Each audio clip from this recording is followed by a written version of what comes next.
Hi, இன்றைக்கி என்ன video அப்படின்னா, கமெண்டில் நிறைய பேர் கேட்குறீங்க, கோல்டு காயின் வாங்கினா பெனிஃபிட்டா இல்லை நம்மளுக்கு லாஸா இல்லை ப்ராஃபிட்டா அப்படின்னு கேட்குறீங்க. அதை பற்றி தான் பார்க்க போகிறோம். வாங்க டீட்டெயிலாக வீடியோக்குள்ளே போகலாம். கோல்டு காயின் பொறுத்த வரைக்கும் நம்மளுக்கு பெனிஃபிட்டா லாஸா அப்படின்றது தான் அந்த டைட்டில். கோல்டு காயின் வந்து நம்ம எப்படி பார்த்து வாங்கணும் அப்படின்னா 22 கேரட் தான் பார்த்து வாங்கணும்.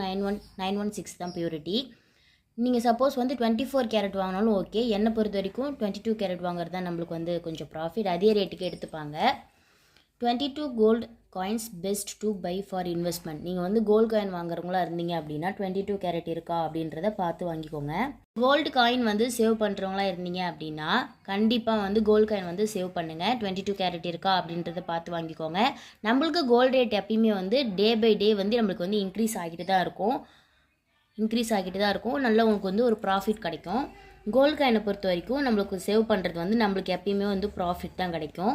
கோல்டு காயின் பொறுத்த வரைக்கும் டுடே ரேட்டுக்கே நம்ம இன்றைக்கி எப்போ நம்ம சேவ் பண்ணி வைக்கிறோமோ கோல்டு காயின் வந்து நீங்கள் ஒரு 10 மாதத்துக்கு முன்னாடி கோல்டு காயின் எடுத்து வச்சுருந்தீங்க அப்படின்னா இன்றைக்கி என்ன ரேட் இருக்கோ அதே ரேட்டுக்கு நம்மளுக்கு வந்து கோல்டு காயின் வந்து எடுத்துப்பாங்க. ஃபார் எக்ஸாம்பிள் ஒரு 10 மாதத்துக்கு முன்னாடி வந்து 7100 ரூபா ஒரு கிராம் இருந்துச்சு அப்படின்னா இன்னைய ரேட்டு பார்த்தீங்கன்னா 7500 ரூபா இருக்குன்னா நீங்கள் எடுத்து வச்ச காயினை வந்து கொடுத்துட்டு அதே ரேட்டுக்கே 7500 ரூபா இருக்கா அதே ரேட்டுக்கு வந்து உங்களுக்கு கொடுத்துருவாங்க. எனக்கு வந்து லோன் அவைலபிள் பேங்க்கில்.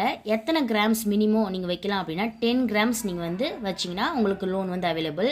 இப்போ நம்ம ஃபார் எக்ஸாம்பிள் 1 கிராமுக்கு இப்போ வந்து நம்ம ஜுவல் இப்போ செயினோ இதை வைக்கிறோமோ அதே மாதிரி நீங்கள் 10 கிராம் வச்சிங்கன்னா உங்களுக்கு வந்து கண்டிப்பாக வந்து அமௌண்ட் கொடுப்பாங்க பேங்க்கில். கோல்டு காயினை பொறுத்த வரைக்கும் நம்ம ரிட்டர்ன் பண்ணும்போது நமக்கு வந்து ப்ராஃபிட் தான் கிடைக்கும். நம்ம என்னைக்கு கோல்டு ரேட் வந்து இன்றைக்கி ரேட் என்னவோ அந்த ரேட்டுக்கு தகுந்த மாதிரி எடுத்துப்பாங்க.